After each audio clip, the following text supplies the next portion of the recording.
한 주간 잘 지내셨습니까? 네. 말씀을 듣고 행합시다. 시작. 말씀을 듣고 행합시다. 아멘입니다. 여러분, 오늘 본문 말씀은 고린도후서 1장 22절에서 오늘 본문은 제목은 나를 보증하신 예수님이라는 제목으로 함께 은혜 받기를 원합니다. 그런데 여러분, 오늘 고린도후서 1장을 보면 오늘 본문 위에 18절을 한번 성경 표제서 보시기 바랍니다. 자, 한번 같이 읽어볼까요? 하나님은 미쁘시니라 그랬어요. 미쁘단 말은 뭔 말이에요?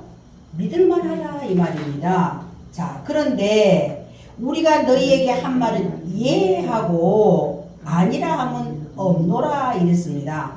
그렇죠? 또 19절에 보니까요. 저 밑에 가볼게요. 자, 하나님의 아들 예수 그리스도는 이해하고 아니라 함이 되지 아니하셨으니 그에게는 예만 되느니라 그렇게 말했어요. 또 20절도 볼게요. 하나님의 약속은 얼마든지 그리스도 안에서 이해가 되니 그런즉 그로 말미암아 우리는 아멘하여 하나님께 영광을 돌리게 되었느니라 이렇게 말씀을 하고 있어요. 이게 무슨 말입니까? 하나님 안에서 우리는 이해가 되어야 되죠. 그런데 그 이해가 우리 삶 가운데서 이제 하나님의 약속이 얼마든지 이해라는 거예요. 그러면 예수 그리스도 또한 이해가 될까요? 안 될까요? 이해가 됩니다. 그러면 그리스도인들 우리 또한 이해가 돼야 된다. 이걸 말하고 있습니다. 이렇게 조금 본문을 이해하기 쉽게 제가 먼저 설명을 드렸습니다. 그렇다면 오늘 나를 보증하신 예수님 본문에 보니까 저가 또한 우리에게 인치시고 보증으로 성령을 우리 마음에 주셨느니라 그렇게 말하고 있어요. 자, 우리 마음에 성령을 주셨다. 영접하는 자 곧 그 이름을 믿는 자들에게는 하나님의 자녀가 되는 권세를 주셨죠. 무엇으로? 믿음으로. 이것은 성령으로 역사하신 겁니다. 그리고 그 예수님이 우리에게 자녀되는 권세를 주셨습니다. 어디에? 요한복음 1장 12절에 영접하는 자 곧 그 이름을 믿는 자들에게는 하나님의 자녀가 되는 권세를 주셨느니라.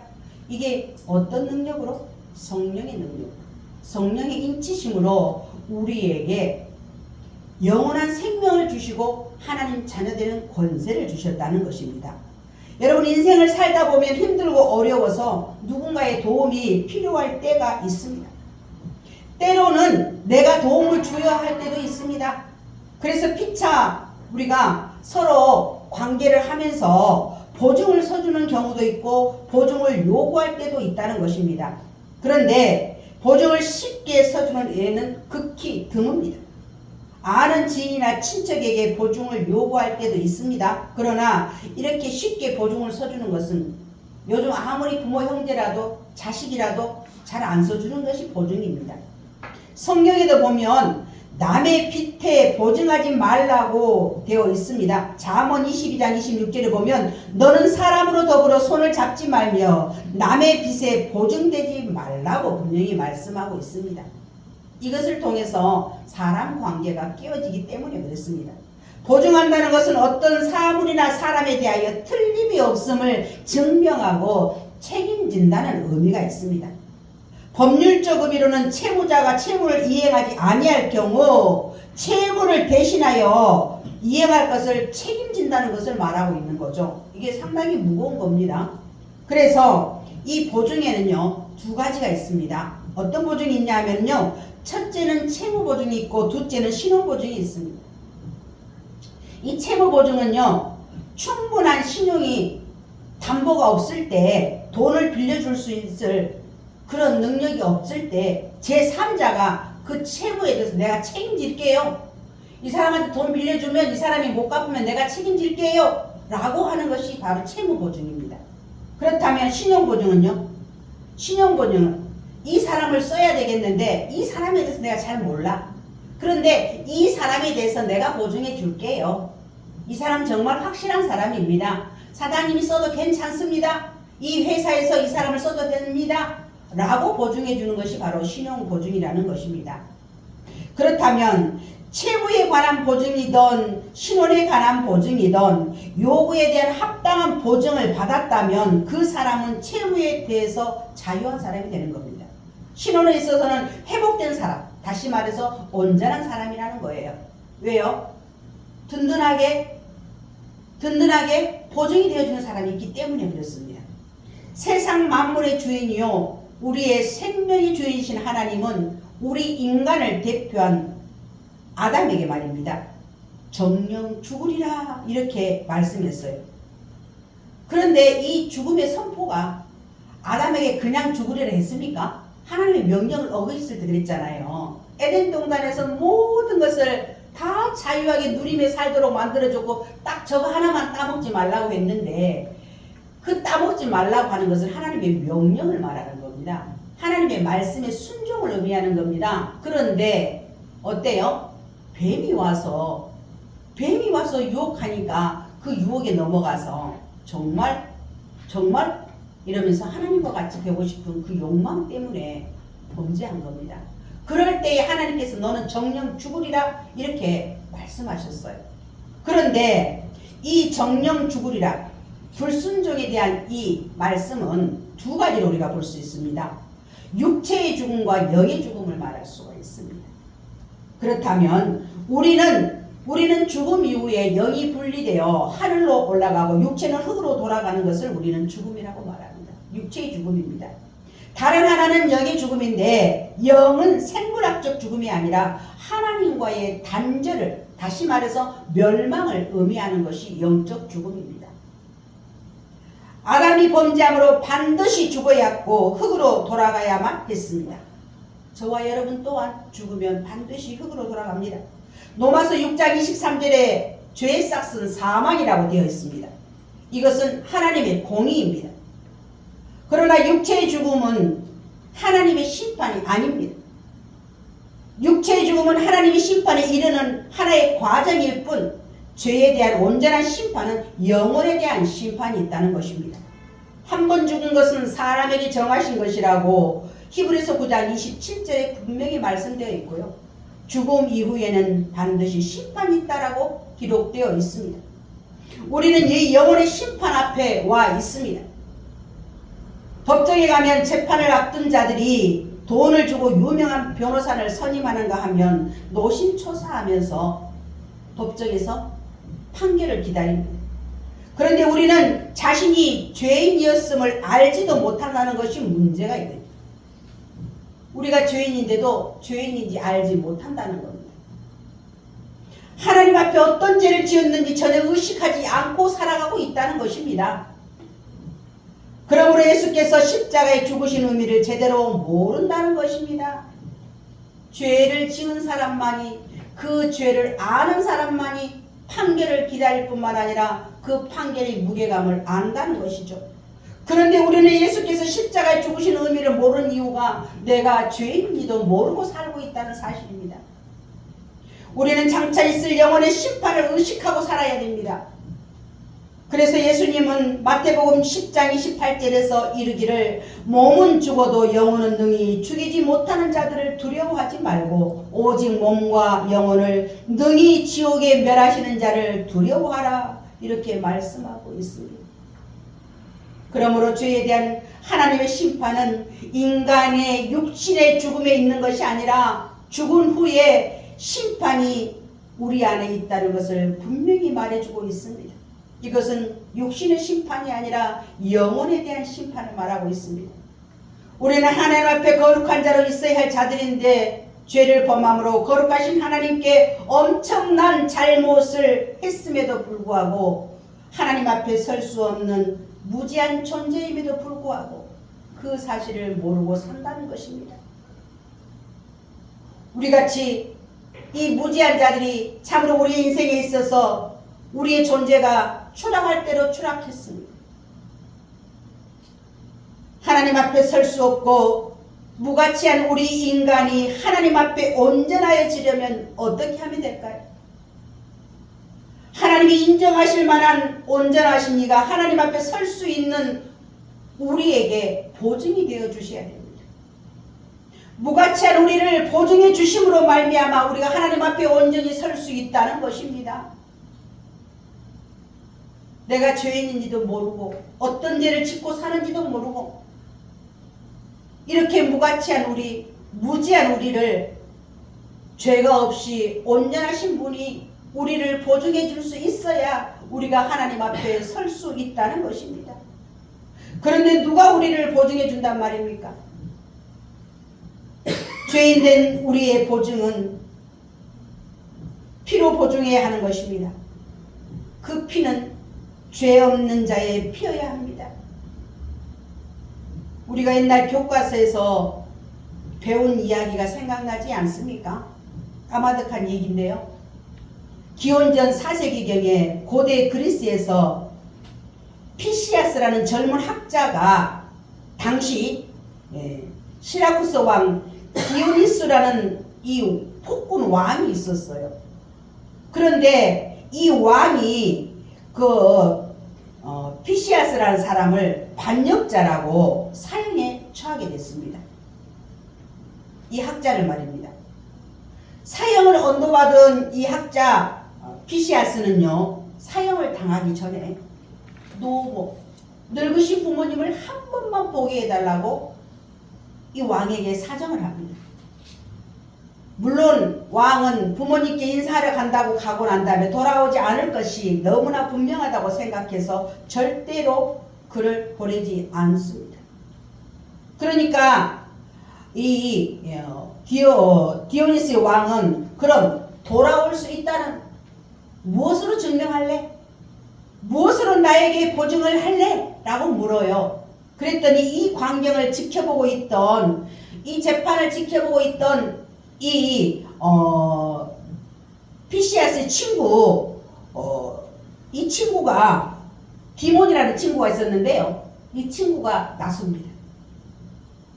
왕이시여, 제가 저 친구를 보증하겠습니다. 저 친구가 부모님을 만나러 와서 돌아오지 않으면 제가 다시 사형을 받겠습니다. 라고 보증을 하는 겁니다. 이렇게 보증을 하고 나타나니까 이 왕이 안 보내줄 수가 없는 거예요. 그래서 이 사람을 감옥에다 가두고 이 학자를 보내줬습니다. 그런데 이 학자가 갔다가 다음날 정오까지 돌아와야 되는데 다음날 정오가 됐는데도 불구하고 오지를 않는 겁니다. 그래서 이 폭군 왕은 이 디몬이라는 친구에게 찾아가서 아직 친구가 돌아오지 않았어? 당신 후회하지 않아? 이렇게 물어봤어요. 그랬더니 이 디몬이라는 친구가 반드시 돌아올 것이라면서 여전히 그 친구를 믿고 있었습니다. 정오가 돼서 그 친구는, 학자 친구는 돌아오지 않았어요. 그래서 친구 디몬은 교수대에 끌려 올라갑니다. 그리고 목에 밧줄을 걸었어요. 이제 손가락만 갖다 가면 어때요? 사형이 이제 시행되는 겁니다. 그때 목에 밧줄을 들은 디몬이 눈을 부릅뜨고 모든 사람들에게 화를 냅니다. 네가 보증을 잘 못 써서 친구를 믿지 말아야 돼. 잘못 네가 죽게 생겼잖아 하면서 모든 가족들과 지인들이 그 친구를 욕을 하면서 그렇게 큰 소리 치는 거예요. 그때 이 디몬이라는 친구가 큰 소리를 팍 치면서 화를 내면서 당신들은 내 친구를 알아? 당신들이 내 친구를 알아? 이러시면서 욕하지 말라는 겁니다. 그러면서 화를 냅니다. 당신들이 어찌하여 내 친구를 안단 말인가? 나는 내 친구를 알아. 난 내 친구를 믿어. 어떤 사연이 있었다는 것을, 어떤 이유가 있어서 이 자리에 나타나지 못한다는 것을 그는 믿는다는 것입니다. 여러분, 우리는 반드시 죄의 싹은 사망이라고 했습니다. 그러면 죄값을 받아야 되잖아요. 친구 대신 자기가 보증을 썼으니 어때요? 아까 뭐랬습니까? 물질적인 보증, 신원보증 두 가지가 있다고 했죠? 채무보증과 신원보증. 이 사람은 신원보증을 했어요. 이 사람이 신원에 대한 보증을 자기가 확신했기 때문에 사형을 대신 받아야 할 만한 그런 집행이 이제 명령되어지는 그런 상황에 달려왔습니다. 그때 친구 피시아스가 멀리서 달려옵니다. 멀리서 달려오면서 내가 왔습니다. 멈춰주시오. 사형수는 접니다. 라고 외치면서 다가오는 것입니다. 그리고 그 사형수 피시아스가 왕 앞에 와서 무릎을 꿇고 제가 돌아왔습니다. 이제 제 친구 디몬을 풀어주십시오. 사형수는 접니다. 라고 말하는 것이었습니다. 그리고 그 친구인 디몬을 향해서 친구여, 내가 돌아오던 중에 풍랑으로 배가 난파되었고 노상에서 강도의 습격을 받아서 늦었네. 친구여 미안하네. 친구여 미안하네. 나의 소중한 친구여, 내가 저 세상에 가서도 자네를 잊지 않겠네라고 그 친구 앞에 고백했다는 겁니다.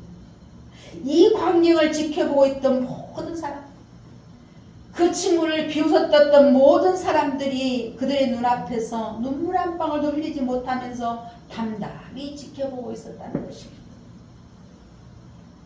그 광경을 지켜보던 이 디오스 왕, 폭군 왕은 큰 소리를 외칩니다. 디오스 죄를 사면하노라, 이렇게 외쳤습니다. 여러분, 그냥 지나간 옛 이야기인데요. 친구의 죄를 대신해서 죽음을 맞이했던 이 디몬이라는 친구, 무엇 때문입니까? 친구에 대한 믿음과 신뢰였습니다. 저와 여러분이 주님 앞에 무엇을 했기에 주님은 우리를 믿으시고 생명을 내어놓으셨을까요? 저와 여러분 주님을 믿고 신뢰하십니까?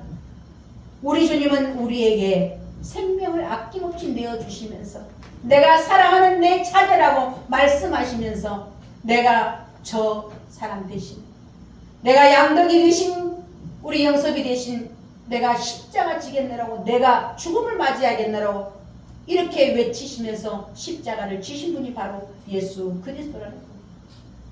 친구 디몬이 사랑하는 친구를 위해서 내가 사형을 당하면 당할지라도 친구를 보증해 줄 테니까 집에 다녀오라 했던 것처럼 우리의 삶 가운데서 우리의 인생을 자유롭게 살아갈 수 있는 자유를 주신 분은 우리의 죄값을 대신 치러주신 예수 그리스도 때문이라는 사실을 저와 여러분은 반드시 기억해야 될 줄로 믿습니다.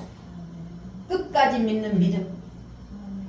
풍랑이 와서 배가 뒤집히고 강도를 만나서 어려움을 당했음에도 불구하고 분명히 그 자리에 나타날 수 있다는 그 믿음 말입니다. 저와 여러분의 삶 가운데서 풍랑이 일고 폭풍과 일고 어떤 이변이 일어난다 할지라도 우리 주님은 반드시 그 과정 속에서도 나를 보호하고 계시며 나를 찾아와서 나를 이끌어 주신 분이라는 사실을 기억하시기 바랍니다. 아멘. 혹시 여러분에게 이런 친구 있습니까? 나의 좋은 친구는 바로 예수뿐입니다. 나의 좋은 친구는 신실하신 예수뿐입니다. 나를 위해서 기꺼이 자신의 생명을 담보해 줄 수 있는 그 친구 말입니다. 내 친구나 내 주변에 누군가가 나를 위해서 담보가 되어줄 수 있는 사람이 있을까요? 우리 예수님은 나를 이렇게 믿어주고 보듬해 주시는 분인 것을 여러분 믿으셔야 됩니다. 아멘. 죄로 인해 사망 가운데 있는 저와 여러분, 죄 없으신 예수님께서 당신의 생명으로 우리의 죄의 빚을 갚아주셨다는 사실을 믿으십니까? 아멘. 마태복음 1장 21절에서 말씀합니다. 아들을 낳으리니 이름을 예수라 하라. 이는 그가 자기 백성을 자기 죄에서 구원할 자이심이라. 예수님께서 이 땅에 오시는데 그 예수는 다시 누구를 통해서요?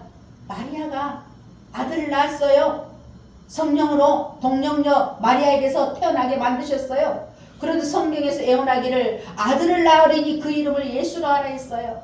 그런데 그분은 자기 백성을 자기 저의 죄에서 구원할 자시라고 말씀하고 있어요.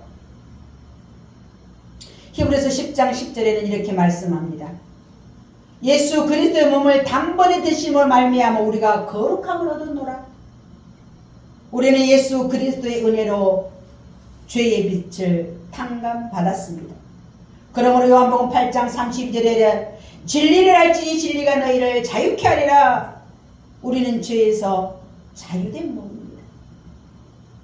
우리는 죄에서 자유된 몸입니다. 우리에게 주신 축복은 죄의 빛을 탕감해 주시는 것으로 끝나는 것이 아닙니다. 우리 주 예수 그리스도께서 우리의 신원을 보증해 주심으로 말미암아 하늘의 시민권을 주셨다는 사실입니다.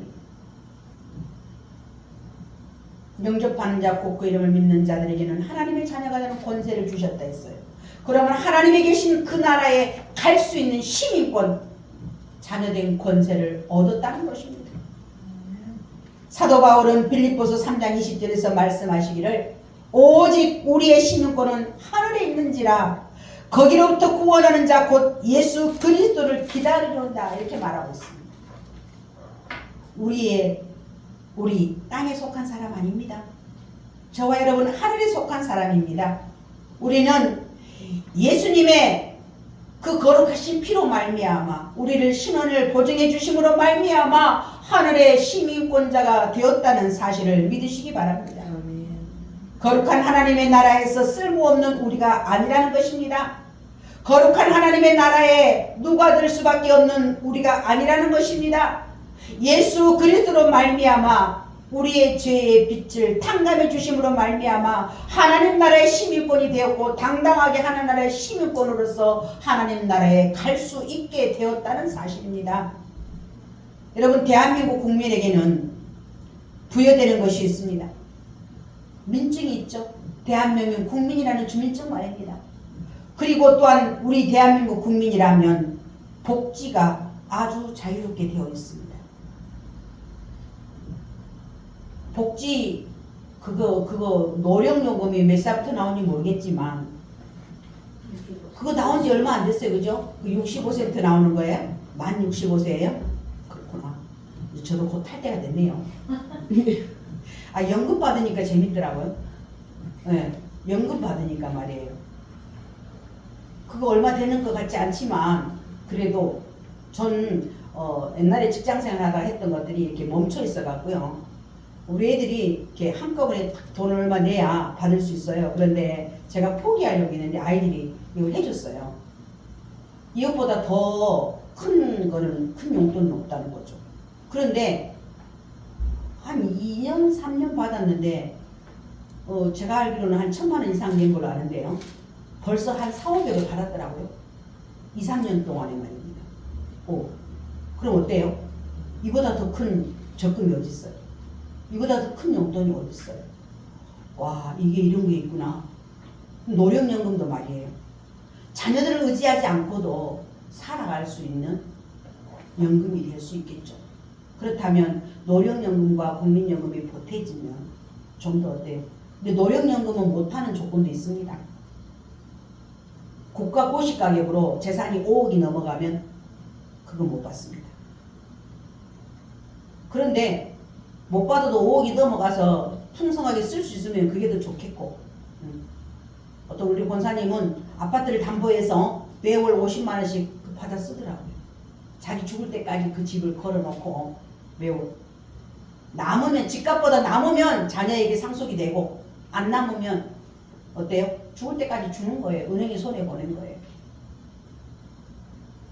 우리가 이토록 하나님으로 말미암아 예수 그리스도로 말미암아 우리가 하나님 나라에서 영광을 누릴 수 있는 특권을 가졌다는 사실입니다. 여러분 우리나라 대기업에서 제품을 구매하면요 보증기간이라는 것이 있습니다. 그런데 미국에서는요 영국에서는요 이런 선진국가에서 이 제품을 사고 영수증을 꼭 보관한대요. 전 잘 모르겠지만 이 영수증을 가지고 가야만 AS도 되고 반환도 되고 반품도 된다는 바꿀 수 있다는 거예요. 그래서 상당히 영수증이 중요하다는 거예요. 우리는 그 영수증 그렇게 소중하게 생각하지 않잖아요. 그런데 이 영수증이 무엇인가 하면 그 가전제품에 대해서 분명히 책임을 진다는 표시가 그 안에 되어 있다는 사실입니다. 영수증에 표시된 그 기간 내에 가서 바꾸기만 하면 다시 말해 새로운 모델로 바꿔올 수도 있다는 사실이에요. 모델의 하자가 있다는 말입니다. 그런데 하나님도 우리에게 제사함을 받고 신호를 보증받음으로 인해서 하늘의 시민권자가 된 우리에게 무엇으로? 무엇으로 영수증을 주셨습니까? 예수 그리스도의 보 예수 그리스도의 보혈의 피입니다. 이 영수증 절대 잊어버리면 안 됩니다. 이 영수증을 절대로 잊어버리면 안 됩니다. 우리 인간은 잃어버릴 확률이 너무 높아요. 그래서 잊어버리지 않도록 우리 심령에다가 새겨 주셨습니다. 오늘 본문 다시 한번 읽어볼까요? 마음에 깊이 새기시기 바랍니다. 고린도후서 1장 22절 시작. 저가 또한 우리에게 인치시고 보증으로 성령을 우리 마음에 주셨느니라. 어디에 주셨다고요? 마음. 우리 마음에요. 우리가 잊어버릴까봐 우리 심령에 새길 수 있도록 우리의 심령에다가 우리의 마음판에다가 주셨다 이 말씀입니다. 에베소서 1장 13절과 14절에는요. 약속의 성령으로 인치심을 받았으니 이는 우리의 기업의 보증이 되사 그 얻으신 것을 구속하시고 그의 영광을 찬미하게 하련다 이렇게 말씀하고 있습니다. 이를 쳤다는 것은 우리의 심령에 새겨주셨다는 말씀입니다. 우리는 우리의 심령에 보증을 주셨음을 깨닫고 믿어 확신해야 됩니다. 우리의 심령의 인치심은 어떤 일이 와도 변하지 않고 영원한다는 것입니다. 그런데 문제는 내가 이것을 믿느냐 이 말입니다. 문제는 내가 믿느냐 이 말입니다. 내 심령에 새겨주셨는데도 내가 모른다는 것은요 어리석은 것입니다. 작은 씨앗을 심어서 싹이 나면 자라게 되어 있습니다. 흙을 복돋아 주는 것처럼 내 심령의 인치심을요. 여러분 작은 확신을 믿음으로 북돋아 주면서 날마다 우리 안에 성령으로 보증하는 삶을 살아야 됩니다. 이것이 내가 누리고 사는 삶입니다. 내 안에 주님이 계셔. 난 거룩한 성전이야. 난 하나님의 자녀야. 늘 하나님은 나와 동행하고 계셔. 이렇게 우리의 마음속에 계시는 그 하나님을 인치심을 내가 늘 타독거리며 기억하며 확신하며 신뢰함으로 살아가는 것입니다. 말씀을 정리합니다. 오늘 설교 제목이 뭐라고 했습니까? 나를 보증해 주신 예수님. 보증을 뭘로 해주셨어요? 십자가의 보혈로 피로 해주셨습니다.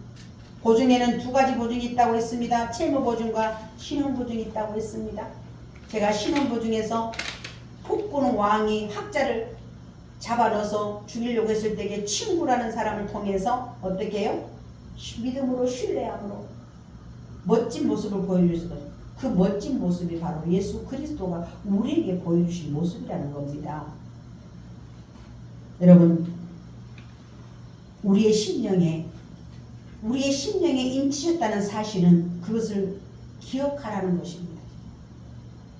우리가 잊어버리지 않고 영원히 함께하고 계시는 그 하나님의 사랑을 기억하라고 성령 하나님 우리의 마음판에 새겨주셨다는 것입니다. 씻을 수 없고 갚을 길 없는 죄로 말미암아 멸망당할 수밖에 없는 우리를 불쌍히 여기시고 죄인된 우리를 십자가의 피로 인치시고 성령을 우리에게 보증으로 세워주신 그 은혜, 그 사랑 우리가 날마다 감사로 우리는 그 하나님을 신뢰함으로 살아야 됩니다. 세상에 그 누구도 감당할 수 없는 우리의 죄와 허물을 대신하신 우리를 의롭다 하셨을 뿐만 아니라 하나님 나라의 시민권 되게 하셔서 하늘의 영광을 누릴 수 있는 특권을 우리에게 주셨다는 것입니다. 이제 그 아버지 예수 그리스도가 우리를 자유인으로 자유하게 하셨습니다. 우리는 그 은혜를 기쁨으로 감사함으로 누리면서 살아갈 수 있게 되었다는 사실입니다. 저와 여러분이 오늘을 살아가는 것은 이 은혜 때문입니다. 이 사랑 때문입니다. 우리 안에 보증으로 계시는 성령입니다. 우리로 하여금 진리 안에 깨어있게 하실 줄 믿습니다.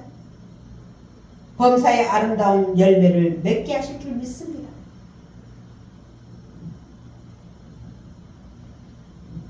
우리 주님이 우리를 인쳐주심으로 말미암아 잊어버리지 않도록 우리 마음판에 새겨졌다는 그 사실을 기억하시면서 날마다 열매 맺는 삶으로 주께 기쁨되는 은혜가 있기를 간절히 소원합니다. 기도하겠습니다. 하나님 감사합니다. 우리를 버리지 아니하시고 영원히 함께 하시는 그 은혜와 그 사랑을 감사를 드립니다. 씻을 수도 없고 갚을 수도 없는 죄로 말미암아 영원한 멸망 가운데 던져져 있는 저희들을 불쌍히 여기사 죄인된 우리를 십자가의 피로 인치시고 성령을 우리에게 보증해 주셔서 그 은혜 그 사랑 깨닫게 하시니 감사합니다. 세상에서 그 누구도 감당할 수 없는 우리의 허물과 죄를 대신하시고 십자가에 죽어주심으로 말미암아 의롭게 하셨을 뿐만 아니라 하나님 나라의 시민권 주심으로 말미암아 하나님 자녀되는 권세를 하나님의 영광을 누릴 수 있게 하셨으니 더욱 감사를 드립니다. 아버지, 이제 우리는 자유인입니다. 주님이 주신 은혜를 기쁨으로 감사함으로 누리기를 원합니다. 우리 안에 보증으로 성령 하나님 인치시고 우리로 하여금 날마다 진리 안에서 깨어있게 하여 주옵소서. 범사에 기쁨으로 감사함으로 열매 맺는 삶을 살아가게 하옵소서. 성령께서 주시는 기쁨으로 세상을 이기게 하여 주옵소서. 그렇게 하실 주님을 찬양하며 감사하며 우리를 십자가의 피로 거룩하다고 인쳐주시고 보증해주신 우리 주 예수 그리스도 이름으로 기도드리옵나이다. 아멘. 찬송가 51장 찬송하면서 준비된 예물 드립니다.